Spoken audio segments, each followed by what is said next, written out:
Chers amis, Shalom Uvracha, nous sommes aujourd'hui le mardi 17 du mois d'octobre, Be'ezrat Hashem Barak, et nous sommes déjà le 2 du mois de Cheshvan, Haim Tovim Ul Shalom.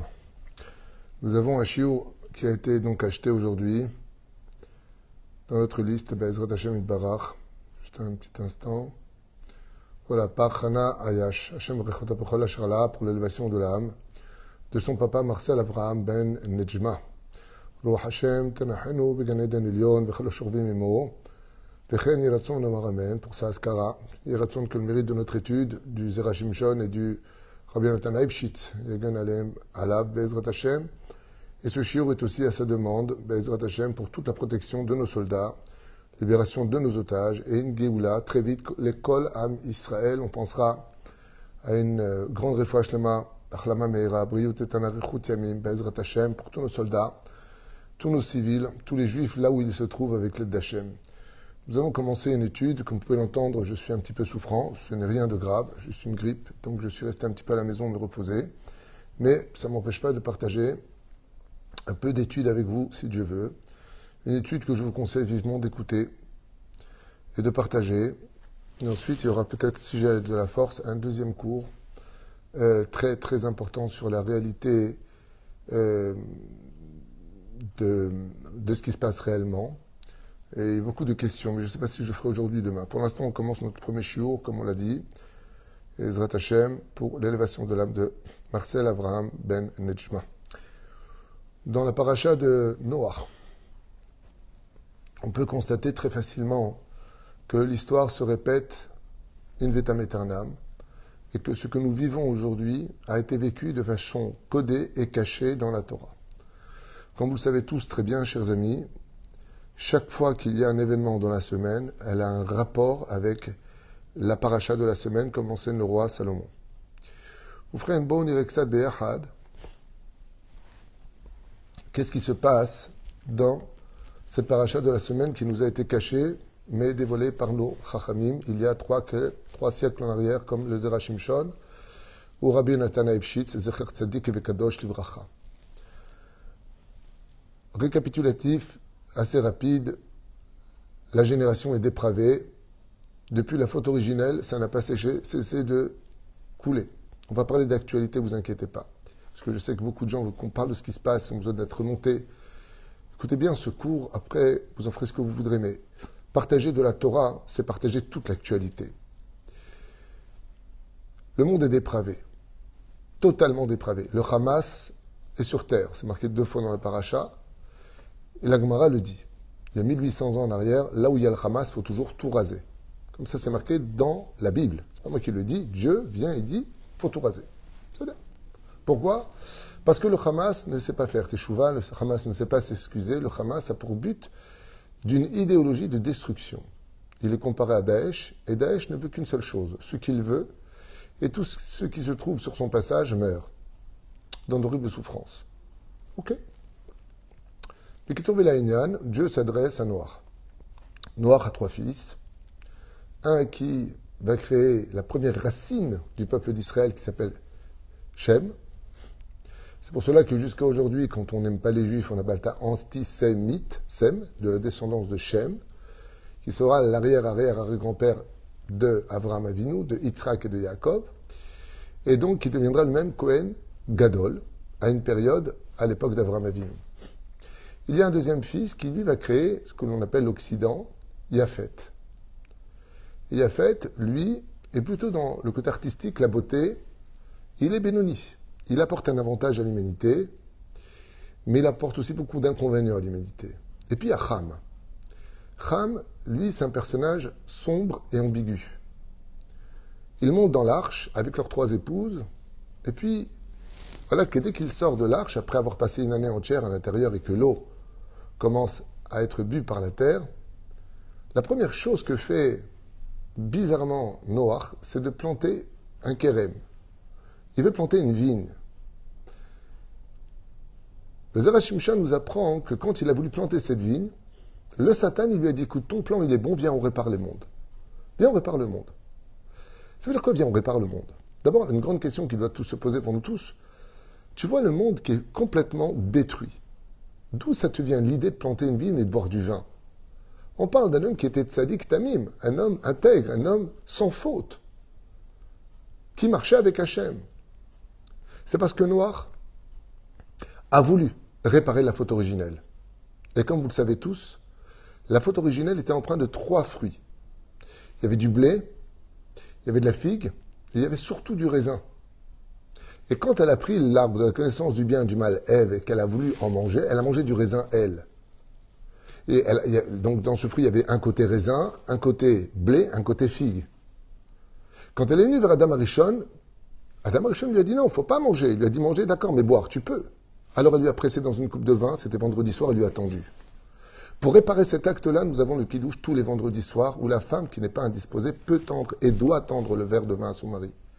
Pour revenir en arrière et réparer la faute originelle. Écoutez bien l'actualité d'aujourd'hui avec la Torah. Il faut dire combien on n'est pas un livre d'histoire du tout. Résultat, voilà que Noach se dit, mais la faute originelle a eu lieu avec le Satan veut se joindre à moi, peut-être qu'il veut faire teshuva. En réalité, c'est encore un piège. Qu'est-ce que fait Noach? Il plante une vigne. Pourquoi une vigne, justement? Pour faire sortir de la vigne du vin et de faire le kidouche dessus. Seulement voilà. Le Midrash nous dit que le Satan, il a apporté 3 sacrifices sans que Noach le voie. Il a apporté un sacrifice de lion qui est tamé, impur. Il a éparpillé le sang sur toute cette vigne-là. Ensuite, il a pris un keves qui est pur, une espèce de mouton. Il a éparpillé son sang sur toute cette vigne-là. Et ensuite, il a pris un porc qu'il a égorgé et il a éparpillé sur tout ce vin-là. De là, nos chachamim nous disent, quand tu bois un verre de vin, tu es fort comme un lion. Quand tu bois 2 verres de vin, tu deviens docile comme un agneau. Quand tu bois 3 verres de vin, tu ressembles à un porc qui se roule dans la fange. C'est pour cela que la mesure pour le vin est très importante.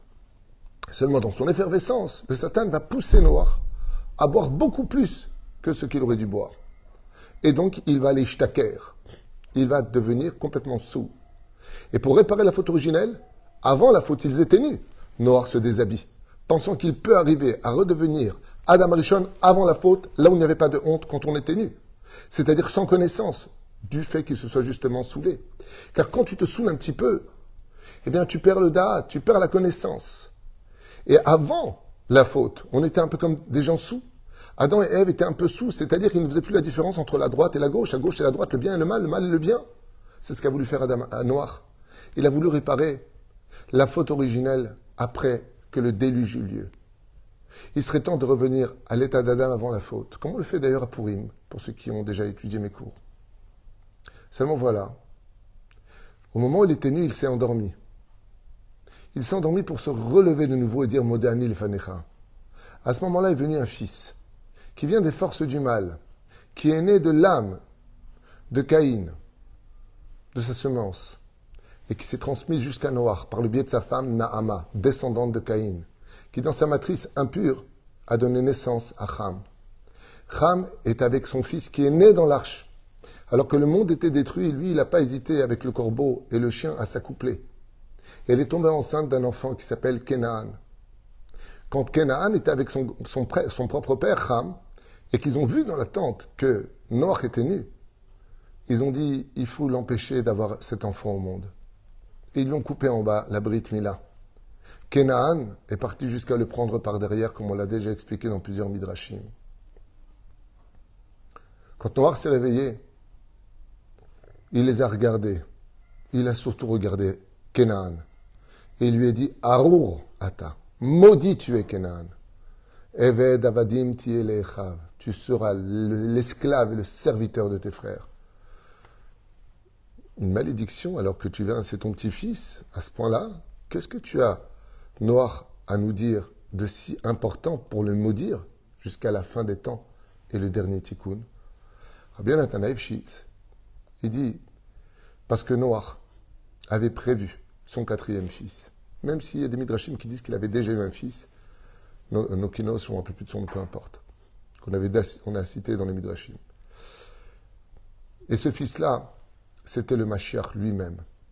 Il avait eu Etchem, Etram, Etiafet. Et comment devait s'appeler ce 4e fils?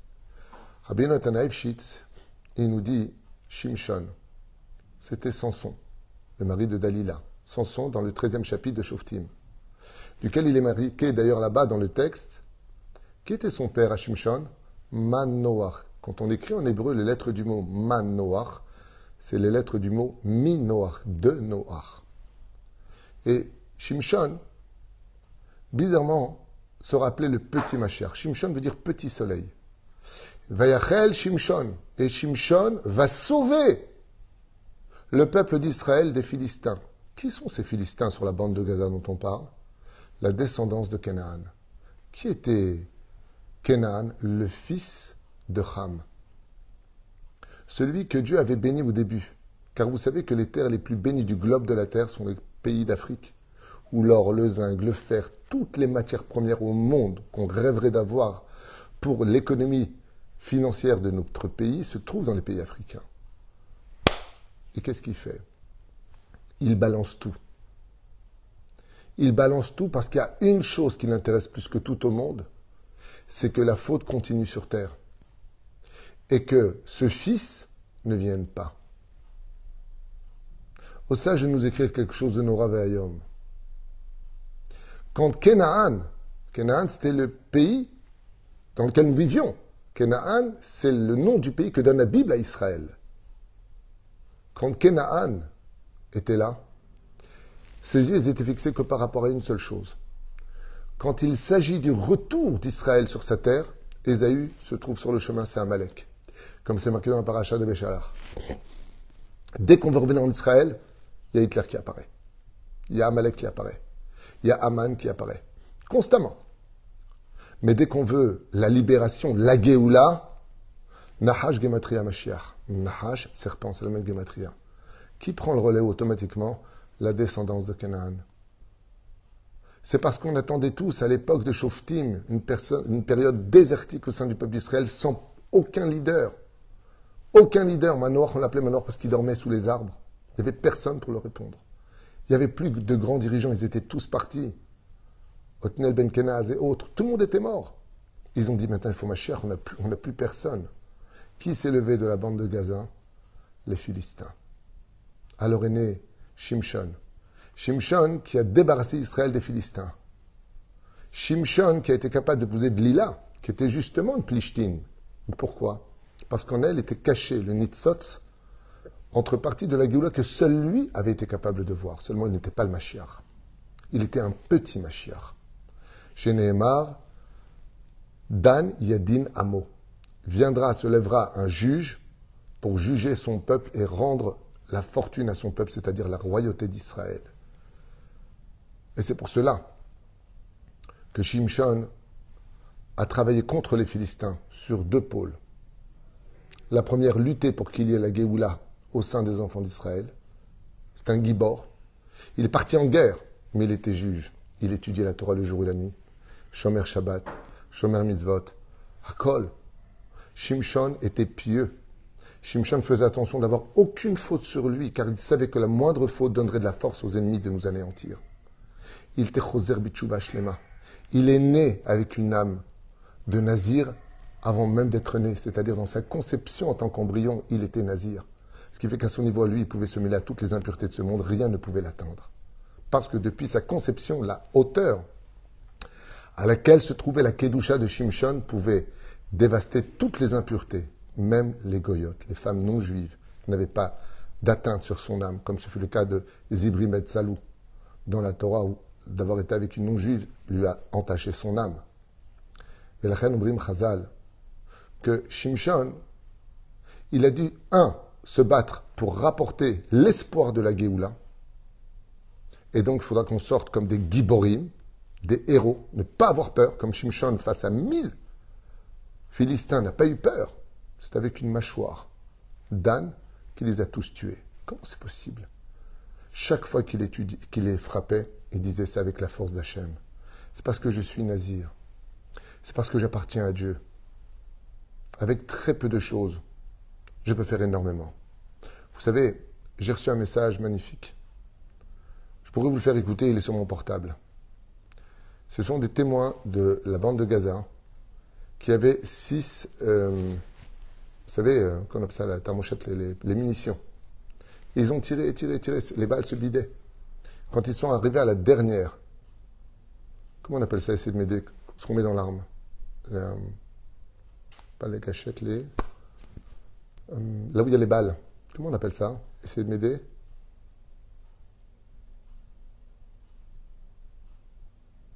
En hébreu, je sais, en français, rappelez-moi. Les balles. Bon, ça j'avais dit. Merci Patricia. Chargeurs. Bonne réponse. Les chargeurs, pas les cartouches, les chargeurs, eh bien, ils ont mis leur dernier chargeur. Et écoutez bien les témoignages que j'ai. Ils ont tiré pendant 10 heures et les balles ne se sont pas épuisées. Je peux vous le faire écouter. Je ne sais pas si vous êtes intéressés. C'est un témoignage qui a été apporté.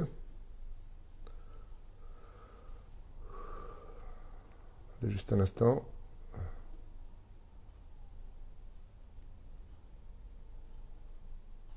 Juste un tout petit instant, le temps que je trouve. Voilà. Ici Marsanite. Et ils lui ont dit qu'il y a quelque chose qui s'est passé. Alors ils ont dit peut-être on a rêvé. Eux, ils voyaient. C'est pas forcément pour eux c'est un miracle, mais c'est pas forcément Boréolam quoi. Bon, c'est bizarre, peut-être on a rêvé, peut-être on n'a pas rêvé. En tout cas, ce qu'ils ont dit, c'est que dans les 6 Marsanites, les balles ne se vidaient pas. Elles se vidaient pas, et à chaque fois ils changeaient les Marsanites. Et quand ils sont arrivés à la 6e Marsanite, ils se sont battus pendant 10h30 d'affilée. Et la 6e Marsanite, personne ne l'a changé. C'était leur dernière Marsanite, ça veut dire que c'était leur dernier chargeur. Sans ça, ils ne pouvaient pas se battre. Il ne se vidait pas le chargeur. Le chargeur ne se vidait pas, ils sont restés 10 heures avec le même chargeur. 30 minutes avec les 5 premiers, 10 heures avec le dernier. Un témoignage, vrai ou faux, j'en sais rien. En tout cas, c'est ce qui m'a été rapporté. Et je ne vois pas l'intérêt de mentir, surtout que les gens eux-mêmes, ils ont dit on a dû rêver, tellement le miracle est hors du commun. Et c'est ça le message de Shimshon. Qu'ils viennent, qu'ils soient 1 million, qu'ils soient des milliards.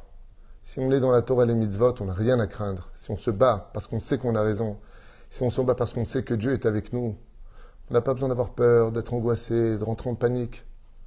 C'est ça le message de la paracha. Après le déluge, Noach, il a planté une vigne. Après cette guerre, on ira tous trinquer au Beth Amikdash. Il est fort probable que cette guerre que nous vivons aujourd'hui soit le démarrage de Gog ou Magog. C'est très possible. Mais qui vivra verra. Parce que jusqu'à maintenant, on s'est tous trompés. Donc, pourquoi avancer des thèses au lieu de les vivre au jour le jour?